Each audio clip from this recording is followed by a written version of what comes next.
Assalamualaikum warahmatullahi wabarakatuh. Waalaikumsalam warahmatullahi wabarakatuh. Hari ini karena kemarin masih banyak yang penasaran sama Dilo, Sandy juga, sama Sandy juga, Mas Dilo, Benny? Sandy, Benny enggak.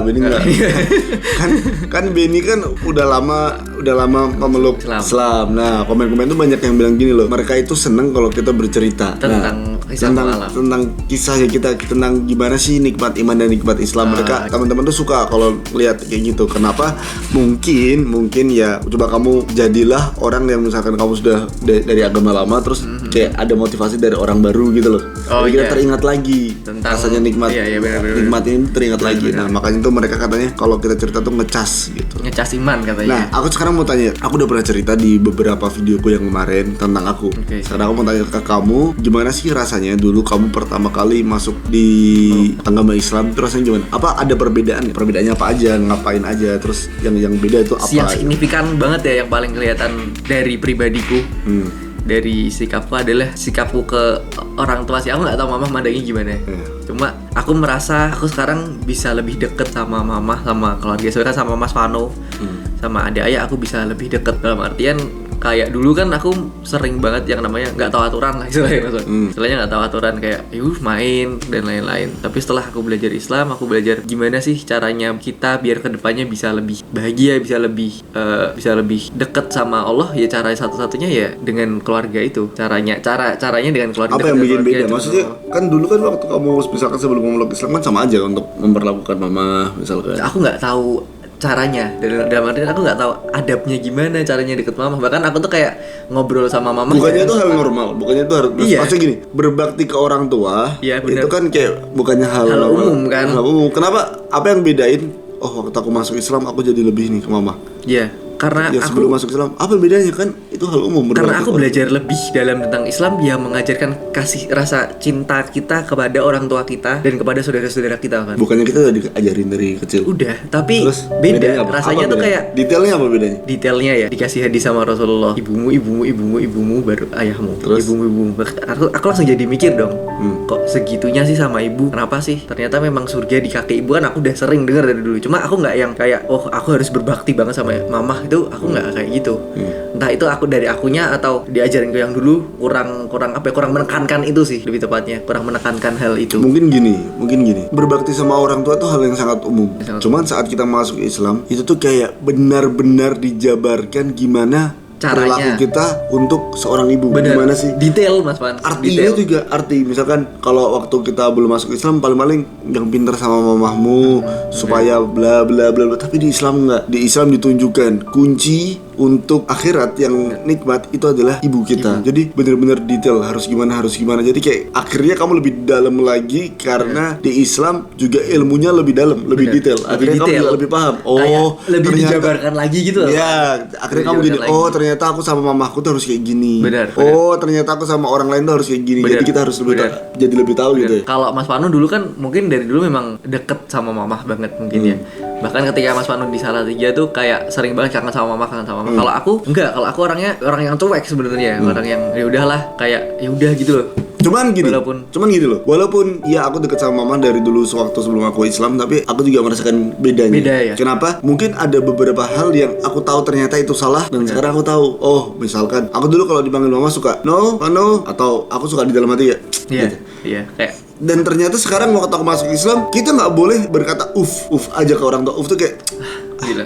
Gitu tuh nggak boleh. Kalau nggak gini, atau ngencengin suara kita ke mama itu nggak boleh. Nah, misalnya dipanggil mama kan misalnya dari dapur, gitu tuh nggak boleh sebenarnya. Akhirnya ada beberapa hal yang kita tahu saat kita belum masuk Islam, kita tahunya itu normal. Kayak ya itu kan hal normal kayak semua anak gitu ke orang tua. Ternyata waktu masuk Islam aku jadi tambah paham kayak oh ternyata hal kayak gitu tuh salah. Dan ternyata kita sebagai anak biasanya kita nggak sadar hal kecil yang menurut kita normal ternyata menyakiti orang tua. Dan di Islam itu udah diatur semua. Jadi kita udah nggak perlu nyari-nyari lagi karena sudah diatur. Kayak tadi yang itu menurut kita hal kecil tapi menyakiti orang tua. Di Islam udah tahu, ya bener kan? Agama Islam udah tahu itu. Agama Islam udah kayak, bos, ini menurut kamu simpel, tapi menurut orang tuamu enggak. Jadi jangan kamu lakuin, bos. Ini haram kamu lakuin. Nggak boleh kamu lakuin. Kayak dulu sering aku tuh sering yang aku menyesali ya sampai saat ini. Aku sering debat sama mama loh kan. Maksudnya kayak misal aku pulang malam dan lain-lain, terus habis itu mama marahin kan.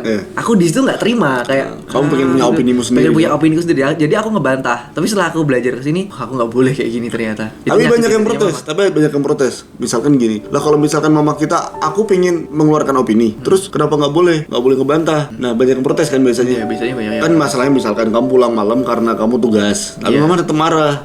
Ma aku tuh nugas, bla bla bla. Tapi kita nggak boleh kayak gitu. Ya udah harusnya kan gitu. Tapi banyak yang protes nanti. Lah harus gimana? Aku harus gimana? Ya udah, karena di Islam kayak gitu tuh. Ya udah kamu bisa diskusi itu nanti kalau udah adem. Nanti kamu kembali ke mama, mah kemarin tuh yang kemarin malam tuh loh mah. Itu tuh aslinya aku tuh nugas gini. Ntar kalau mamamu marah lagi, ya udah diam lagi. Kalau misalkan kamu masih ingin menjelaskan, besoknya datang lagi. Tapi kalau misalkan bener-bener orang tua tidak bisa dijelaskan, ya udah adukan semuanya kepada Allah. Betul. Gitu. Karena yang memiliki semuanya itu Allah. Allah yang memiliki orang tua kamu juga Allah. Jadi udah nurut aja kalau sama orang tua tuh mau kayak gimana. Iya. Nah makanya di Islam tuh kayak bener-bener membedakan apa ya, sesuatu hal tuh nggak ada yang nggak detail. Semua hal itu detail di Islam. Jadi kita sebagai umat muslim cukup belajar Islam aja, nggak usah belajar sana sini harus gimana, sok-sok menemukan dia harus gimana nih. Nggak usah, nurut aja sama Islam, nurut aja sama Rasulullah, nurut aja sama Allah. Udah hidup itu kayak enak banget. Jalannya diatur semua dan itu bagus. Nggak mungkin ajarannya Rasulullah dan ajarannya Allah itu nggak baik buat kita, tuh nggak mungkin. Karena itu kebenaran sejati, kebenaran yang mutlak. Iya benar. Karena di dunia ini ada dua, ada yang namanya kebenaran dan ada yang namanya pembenaran. Sesuatu yang pembenaran pasti berdasarkan nafsu, berdasarkan opini, dan berdasarkan logika kita. Logika sendiri. Itu padahal tiap manusia tuh logikanya beda-beda, pendapatnya mereka beda-beda, dan mereka menganggap logika mereka benar, nafsu mereka benar, itu biasanya pembenaran. Tapi pembenaran, semua orang sering menyangka bahwa pembenaran itu adalah kebenaran. Dan di satunya di dunia ada yang namanya kebenaran. Kebenaran itu mau menurut kita salah, tapi saat itu kebenaran, berarti dia yang benar. Paham nggak? Betul. Logika kita ngomong itu salah, nggak bisa. Tapi kalau itu udah kebenaran dari Allah, ya udah yang salah berarti logikanya kita, bukan kebenaran itu. Dan kebenaran di dunia cuma ada satu dan kebenaran ada beribu-ribu. Kenapa? Karena di dunia ada banyak golongan apa, ada banyak pemikiran banyak, dan itu adalah pembenaran satu yang kebenaran, yaitu apa? Islam, Allah, Rasulullah, satu paket namanya Islam. Itu adalah satu-satunya kebenaran. Mungkin di hati kita kurang srek misalkan. Dulu kan sebagai aku waktu belum Islam, aku kalau denger poligami, wah berontak, nggak bisa, ini salah, syariat yang salah. Terus banyak yang mencaci maki poligami, mencaci maki syariat. Saat kamu mencaci maki syariatnya Rasulullah, berarti kamu sudah mencaci maki Rasulullah, mencaci Rasulullah dan mencaci maki Allah. Itu kan bahaya banget. Oke, kita nggak suka sama poligami. Ya udah, maksudnya gini, jangan cerca, jangan caci maki syariatnya. Tapi kalau mau nyalahin manusianya. Jangan syariatnya. Syariat tuh nggak mungkin salah. Apa yang diturunkan Allah lewat Rasulullah itu nggak mungkin salah. Jadi jangan pernah kamu benci syariatnya. Kalau kamu pengen nggak suka sama orang yang menjalaninya. Kamu mau poligami nggak? Enggak. Insya Allah nggak. Aku kalau ditanyain secara pribadi, apakah Fano mau poligami? Enggak, insya Allah enggak. Aku nggak mau. Dilo nggak mau, aku nggak mau. Terus kok kalian membenarkan poligami? Ya harus dibenarkan karena itu turun dari Allah. Siapa kita mau menyalahkan syariatnya Allah? Nggak mungkin, nggak bisa. Dan kalau kita tidak memilih untuk poligami, itu hak kita. Hak kita. Kalau kamu adalah wanita dan kamu tidak mau dipoligami, itu hak kamu. Nggak apa-apa, nggak masalah. Tapi jangan pernah menyalahkan poligaminya. Kayak, Mas, aku nggak mau dipoligami ya. Oh siap. Oke siap, kita nggak usah poligami. Oke siap, jangan ditambahin poligami itu soalnya gini, bejat, bla bla. Nggak usah ditambahin gitu, paham nggak? Kalau nggak mau ya udah cukup, nggak usah nyalahin syariat. Aku gemes banget sama orang yang nyalahin syariat karena itu adalah kebenaran, bos. Nah, kalau kamu nyalahin itu adalah pembenaran, nafsu, logikamu, kayak itu hanya nafsumu dan nafsumu itu harus dikalahkan. Kalau kamu bisa dikontrol sama nafsumu, ya udah. Jadi jangan pernah nyalahin syariat. Apalagi lo yang beda lo? Caraku berbicara, caraku berkomunikasi dengan orang lain. Kenapa? Aku lebih tahu cara berkomunikasi sekarang kan. Islam ngajarin cara berkomunikasi. Islam ngajari cara berkomunikasi. Iya toh. Oh iya. Iya ngajarin lengkap banget ya. Lengkap banget Islam tuh. Top pokoknya Islam. Semua diajarin. Mau caranya gimana komunikasi sama orang yang lebih tua, yang lebih di Islam muda. Ini apapun yang ada di dunia ini, dari tahun pertama, dari hari pertama dunia diciptakan sampai hari terakhir dunia berakhir, semua pasti ada. Semua pasti diatur. Jadi semua kita nggak perlu bingung kalau kita lagi kesusahan, kita lagi tersesat, baliklah ke Al-Qur'an dan di Al-Hadis. Ya udah, Iya. selamat dan aman. Jadi caranya, adabnya kita ngobrol sama yang lebih muda, bahkan yang seumuran sama kita, sama yang lebih tua, atau sama yang guru kita, itu diatur semua kan. Dulu aku ya SMA ya kan, aku nggak tahu aturan ya kan. Bahkan sama guru itu Soalnya gibain guru. gibain guru, bentak, pokoknya nakal lah pokoknya lah. Tapi setelah di Islam, setelah aku belajar lebih lanjut, ternyata ada adabnya sama guru. Kita harus dengerin guru walaupun guru itu salah ya kadang ya. Kan manusia, namanya manusia juga. Manusia pasti melakukan kesalahan. Tapi kita sebagai muridnya, ya gimana caranya kita punya adab minimal tuh ya sama guru, ya nurutlah kata guru lah. Apalagi guru dalam agama ya teman ya. Dan mereka walaupun mereka salah, tapi kita punya adab. Betul. Dan adabnya ya udah nggak usah sok pinter di depan guru, sok pinter di depan orang tua. Ya udah jadilah bodoh aja, nggak masalah. Ya itu di Islam itu yang mencolok ya. Aku juga kayak gitu sih. Jadi kayak hubungan kita sama manusia tuh lebih enak sekarang. Lebih enak. Ya kan? Betul. Kalau dirasa lo ada bedanya nggak di hati gitu? Di hati beda jauh. Dulu aku kayak apa-apa merungsung, apa-apa tuh kayak bingung gitu loh, kayak nggak tahu jawaban hidup lah istilahnya lah. Kayak bingung mau kemana tuh arahnya. Bener. Susah ya. Kayak tiap malam nongkrong nggak ada tujuan pasti gitu loh kan, nggak ada tujuan ke depannya bakal gimana. Tapi setelah aku Islam, belajar juga ke depannya aku harus seperti apa, caraku menjalani hidup ini seperti apa tuh kan diatur semua kan. Bener-bener kayak ketika aku ada masalah, ditimpa masalah, kalau aku yang dulu ya, ketika aku ditimpa suatu masalah, aku bingung sendiri, yang jatuhnya ke maksiat jatuhnya kan, jatuhnya ke hal-hal depresi, akhirnya maksiat, akhirnya bingung sendiri. Bahkan beberapa orang di luar sana ada yang jadinya jatuh stres, ada yang jadinya jadi gila dan lain-lain. Itu karena kurangnya belajar agama Islam sendiri kalau menurutku. Kalau buat aku bagusnya Islam tuh gini, saat kita hidup di dunia pasti kita akan dikecewakan sama makhluk. Akan ditimpa masalah pasti. Ya, dan masalah kan dari kamu dikecewakan sama makhluk. Iya, betul. Iya kan? Betul. Dari kamu dikecewakan sama makhluk. Makhluk itu bukan cuma manusia. Makhluk itu apapun yang ada di dunia itu namanya makhluk. Iya kan? Ciptaannya Allah itu makhluk. Iya, kamu akan ditimpa oleh itu. Kamu akan kecewa oleh itu. Misalkan kamu ikhtiar nggak dapet, kecewa. Kamu berharap sama orangnya tidak sesuai harapan, kamu kecewa, kan gitu. Itu kan jatuhnya kita kan karena makhluk kan. Iya, pasti. benar. Di Islam bagusnya ditanemin bahwa makhluk itu ya gitu-gitu aja memang. Iya. Makhluk itu ya tempatnya salah. Makhluk itu ya levelnya segitu. Iya. Kalau kita terus berharap sama makhluk, sampai kapanpun kita bakal kecewa dan kita bakal down dan kita bakal turun. Itu. Betul. Nah, di Islam ini kita benar-benar diajarin. Kamu kalau mau bergantung, jangan sama makhluk. Sama siapa? Sama Allah. Sama penciptanya Allahus Samad. Allah tempatnya bergantung. Berarti saat Allah tempatnya bergantung, kalau kamu bergantung ke orang, ke manusia, ke makhluk, jelas salah.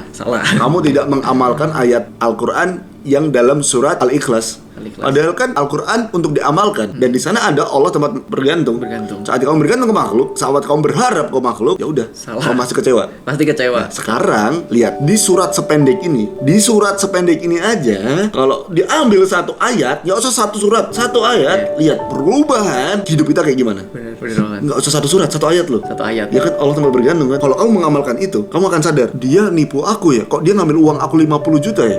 Kecewa nggak kamu? Kecewa pasti. Kecewa. Kalau kamu tidak mengamalkan ayat ini. Kalau kamu mengamalkan ayat ini, Allah tempat bergantung. Oh, kok dia ngambil 50 juta ya? Itu kan uangnya Allah. Saat mau diambil dari aku, berarti bukan hakku, bukan milikku. Betul. Apa yang menjadi milikku akan dikasih ke aku. Hatinya lebih gimana? Lebih enak, lebih tenang. Jadi di Islam benar-benar mengajarkan semua aspek dari ketenangan hati sampai ketenangan badan, jiwa, semuanya. Ini yang aku pengen ngomongin lagi ke kalian. Jadi jangan pernah bosan mencari ilmunya Islam. Jangan pernah bosan. Jadi itu banyak orang stres loh. Harus gimana? Mereka lupa satu, bahwa solusinya cuma apa? Cuman Islam. Agama yang mereka peluk.